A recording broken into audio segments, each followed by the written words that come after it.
शमीशान निर्वाणरूपम्।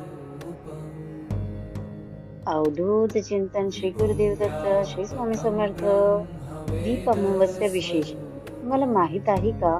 दीप अमावस्येच्या दिवशी कणकेचे दिवे बनवून घरातील लहान मुलांना ओवाळण्याची सुंदर परंपरा आहे. त्या दिवशी घरातील समई दिवे स्वच्छ करून त्यांची पूजा केली जाते. कारण दिवा म्हणजे फक्त प्रकाश नाही, तो आपल्या घरातील सुख, समृद्धी आणि सकारात्मकतेचे प्रतीक मानले जाते.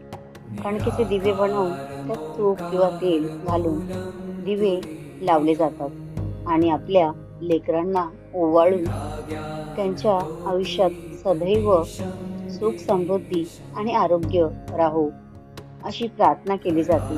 म्हणून यंदाच्या दीप अमावस्येला घरातील दिवे स्वच्छ करा, श्रद्धेने दिवा लावा आणि आपल्या घरातील लेकरांना प्रेमाने ओवाळा. श्री स्वामी समर्थ.